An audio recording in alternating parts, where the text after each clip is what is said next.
Magandang araw sa inyong lahat. Narito muli ako upang tulungan kayo sa pag-aaral ngayong New Normal. Ang ating asignatura ay Mathematics para sa ikatlong baitang unang markahan. Ang ating aralin para sa Week 7 ay pagtatansya ng pagkakaiba o estimates difference.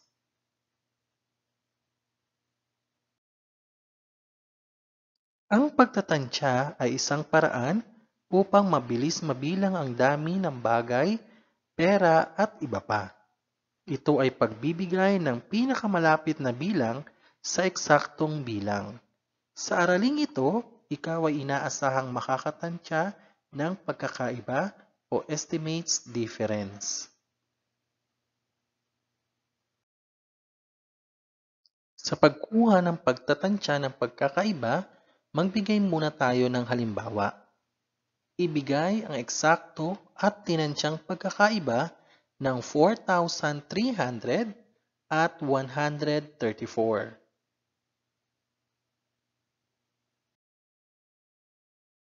Upang makuha natin ang pagtatansya ng pagkakaiba, gagamit tayo ng dalawang paraan, ang number line at ang rounding off. Magsimula tayo sa number line. Muli, ibigay ang eksakto at tinansyang pagkakaiba ng 4,300 at 134. Gamit ang number line, titingnan natin kung saan mas malapit ang mga bilang. Sa 4,300, ito ba ay mas malapit sa 4,000 o mas malapit sa 5,000? Tingnan natin gamit ang number line. Sa unang guhit, ito ay 4,100. Sumunod, 4,200, 4,300, 4,400, 4,500, 4,600, 4,700, 4,800, at 4,900. Ibig sabihin, nandito ang 4,300. At ang 4,300 ay mas malapit sa 4,000. Kaya, ang tinansyang bilang ng 4,300 ay 4,000. Gagamitin natin mamaya yan. Sumunod naman ang 134. Saan mas malapit ang 134? Sa 100 o sa 200? Tignan natin gamit ang number line. 100, 110, 120, 130, 140, 150, 160, 170, 180, 190, 200. Ibig sabihin, ang 134 ay nanditong pwesto. At ito ay mas malapit sa 100. Kaya ang tinansyang bilang ng 134 ay 100. Magagamit natin mamaya yan sa pagkuha ng tinansyang pagkakaiba. Ngayon naman, pumunta tayo sa pangalawang hakbang, ang pagkuha gamit ang rounding off.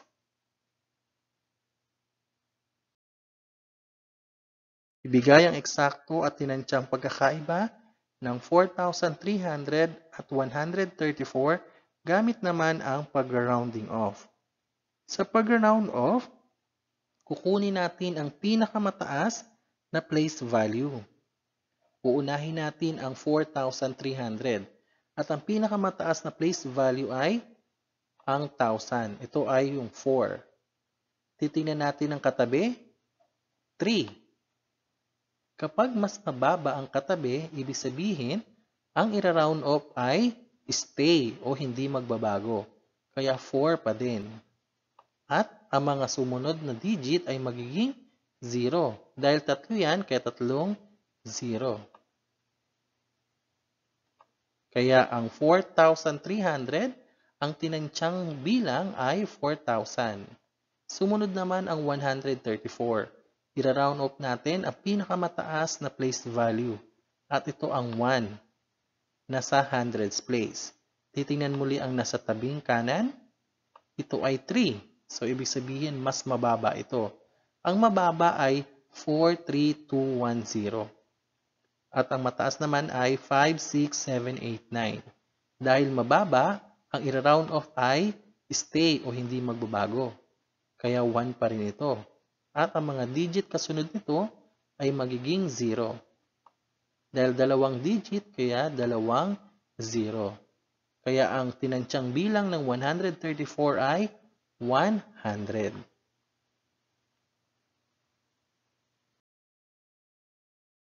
Ngayon, maaari na nating makuha ang eksakto at tinansyang pagkakaiba ng 4,300 at 134. Magsimula tayo sa eksaktong bilang. Ang 4,300 minus 134. Gamit ang paraan ng pagmaminus, tingnan natin kung ano ang magiging eksaktong kabuuan. 0 minus 4 cannot be. Kaya magbaborrow tayo sa 0 pero wala pa siyang mapapahiram. Kaya manghihiram muna siya sa 3. Magiging 2. Ito naman ay magiging 10 at magpapahiram siya ng isa kaya magiging 9. At ito ay magiging 10. 10 minus 4 equals 6. 9 minus 3 equals 6. 2 minus 1 equals 1. At bring down 4. Kaya ang eksaktong kabuuan ay 4,166. Magtungo naman tayo sa tinansyang kabuuan. 4,000 minus 100. 0 minus 0, 0. 0 minus 0, 0. 40 minus 1, 39. Ang sagot ay 3,900. Ang tinansyang kabuuan ay 3,900 at ang eksaktong kabuuan ay 4,166. Magbigay pa tayo ng iba pang halimbawa. Ibigay ang eksakto at tinansyang pagkakaiba ng 4,786 at 321. Gamitin natin ang pag-round off. Kunin natin ang tinansyang bilang ng 4,786. Gamit ang pag-round off, kukunin natin ang pinakamataas na place value, 4. Titingnan natin ang katabing bilang o digit sa kanan, 7. Ito ay mataas, kaya ang 4 ay magiging 5. At lahat ng digit sa kanan ay magiging 0. Kaya 3 0. Magiging 5,000. Sumunod naman ay ang 321. Tingnan ang digit sa kanan. Ito ay 2. Kaya ang round off ng 3 ay magiging 3 pa din. Hindi magbabago. At ang mga digit sa kanan ay magiging 0. Kaya ang tinansyang bilang ng 321 ay 300. Pwede na natin kunin ang eksaktong kabuuan at tinansyang kabuuan. 6 minus 1, 5. 8 minus 2, 6. 7 minus 3, 4. And bring down 4. Ang ating eksaktong kabuuan ay 4,465. Kunin naman natin ang tinansyang kabuuan. 0 minus 0, 0. 0 minus 0, 0. 0 minus 3 cannot be, so manghiram siya ng isa. 4. Ito ay magiging 10. 10 minus 3, 7. Bring down 4. Kaya ang tinansyang kabuuan ay 4,700. Nakuha nyo ba kung paano kumuha ng tinansyang pagkakaiba? Ngayon naman, sagutan natin ang gawain sa pagkatuto bilang isa.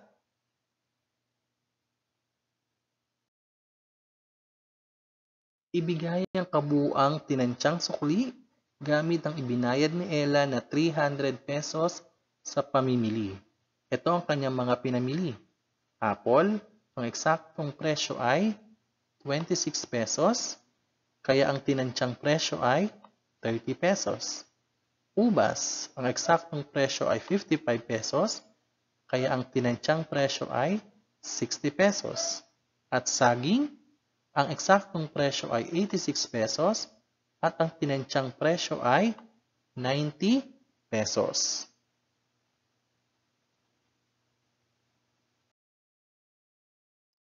Ngayon, sagutin natin ang mga sumusunod na katanungan. Number 1. Magkano ang kabuuang tinansyang presyo ng pinamili ni Ella? Ibig sabihin, kukunin natin ang kabuuan ng tinansyang presyo. 30 pesos plus 60 pesos plus 90 pesos. Kaya, ang tinansyang presyo ay 3 plus 6, 9 plus 9, 18. Ang kabuuan ng tinansyang presyo ay 180 pesos. Yan ang kabuuan ng tinansyang presyo. Pangalawa, kung 300 o 300 pesos ang pera ni Ella, magkano ang kanyang tinansyang sukli at eksaktong sukli? Kung pag-uusapan natin ang tinansyang sukli, ima-minus lang natin ang 300 pesos minus 180 pesos. 180.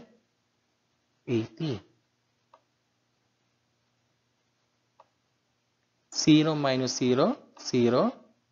0 minus 8 cannot be. Borrow 1, ito magiging 2. At yung 0 magiging 10. 10 minus 8, 2. 2 minus 1, 1. Kaya, ang tinansyang sukli ni Ella ay 120 pesos. Ngayon, ikaw naman ang sumagot. Magkano ang magiging eksaktong sukli ni Ella? At malapit ba ang eksakto at tinansyang sukli? Pwede mong sagutan ito at isulat ang iyong sagot sa comment section.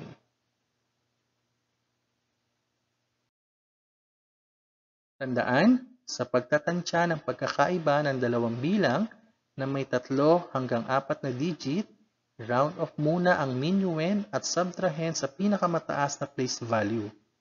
Maaaring mas mababa o mas mataas ang tinansyang sagot, subalit ito ay malapit sa eksaktong sagot. Ngayon, maaari mo nang sagutan ang gawain sa pagkatuto bilang 2 at 3.